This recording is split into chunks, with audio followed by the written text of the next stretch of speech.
The universe looked ablaze. Gas and oil screamed from 750 holes, dynamited and torched by a losing army. The magnitude of the disaster had no parallel. Iraq set fire or damaged 85% of Kuwait's 900 oil wells. Kuwait, which produced 1.5 million barrels of oil a day before the war, in March of 1991, could produce none. Some experts predicted the fires would burn for 5 years. Others said 3. Only optimists dared to venture 2 years. No matter how long, extinguishing the fires would require superb organizational skill and management. Each day the fires burned, $120 million went up in smoke. An anxious world worried about the millions of tons of pollution. There were predictions of a nuclear winter and unknown health problems. An army of workers must be mobilized, organized, supplied, and directed. That army needed housing, food, transportation, workspace, communications equipment, and medical facilities. Tons of special equipment must be procured under extreme conditions. The Kuwait Oil Company turned to Bechtel to impose reason onto chaos. Bechtel's first crew arrived March 3rd, following the sound of gunshots into Kuwait City. The first engineers to arrive found no services, no water, no power, no food, no phones. In the oil fields, there were wrecked buildings, no maps, no computers, no desks, no chairs, no copiers, not even paper or pencils. So 550 miles south of Kuwait, procurement specialists set up shop at Jebel Ali in the United Arab Emirates. 3 people on March 3rd became a few hundred by the end of March, a few thousand by mid-spring, and 10,000 by September. A team of hundreds organized the biggest airlift of equipment since the Berlin airlift, 200,000 tons of supplies.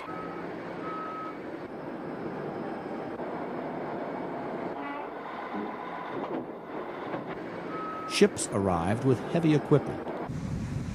In the fire fields, crews got desperately needed machinery.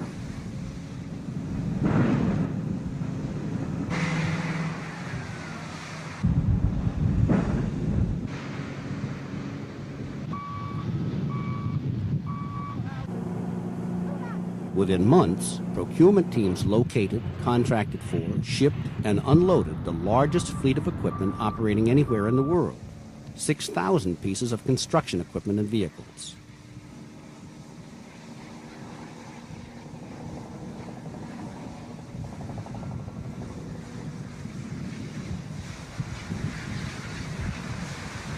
Fires could not be fought without equipment, but water is the currency of fire suppression.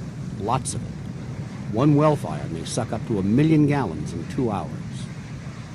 Yet Kuwait is desert. The problem was how to get a flood of water out of the desert to hundreds of different well fires. Field engineers devised a scheme. Since pipelines pumped oil out to the Arabian Gulf, they reasoned, why not reverse the process and pump water from the Gulf to the fires? It was fast, effective, economical, and startlingly simple. That single innovative idea, to reverse the flow lines, would save Kuwait billions of dollars.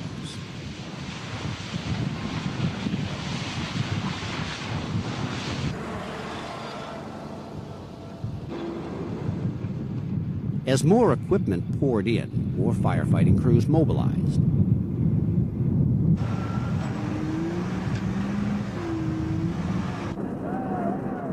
Among them was a highly successful national firefighting team from Kuwait.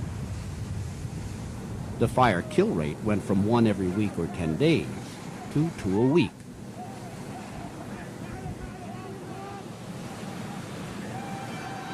Then to 4 a week. And eventually to 2 a day.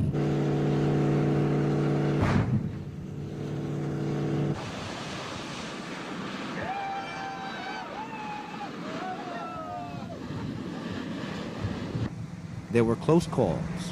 A bulldozer and operator nearly fell into the flames.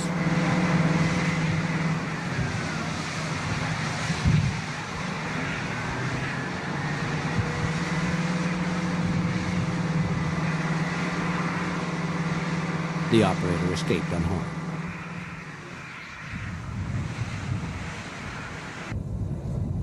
And even after they were capped, some wells were so badly damaged they could blow at any time, and the oil gushers had to be restarted.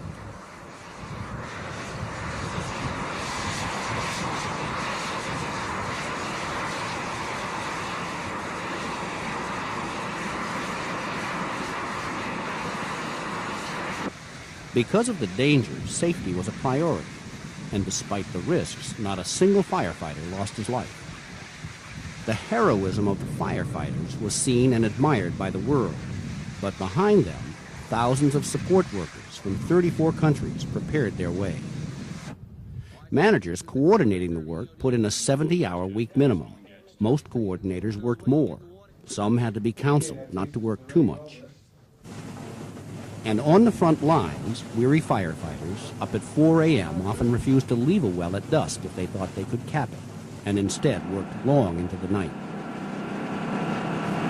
By late spring, experience organizing and managing complex jobs paid dividends. Support crews moved several days ahead of fire teams. Everything was prepared when they arrived. Crews bulldozed access roads, dug lagoons, pumped water, and cleared the area of bombs and explosives left from battle so firefighters could go straight to work. By late summer, crews killed 52 fires in 1 week and 13 fires on a single day.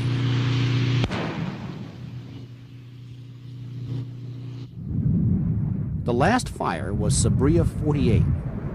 On November 6th, the Canadian company safety boss prepared the assault. They had been working this fire for nearly 2 weeks.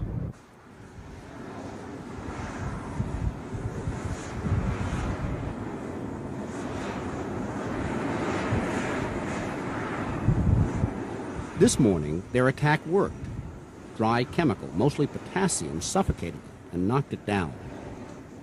At 10:16 a.m., November 6th, the last flames in Kuwait died.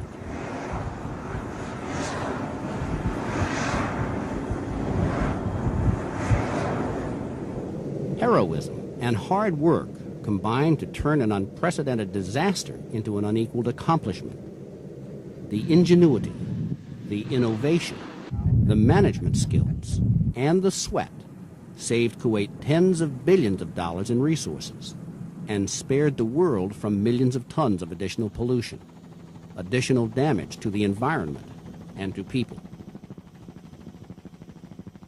Whatever Saddam Hussein dreamed, whatever some experts feared, did not come true.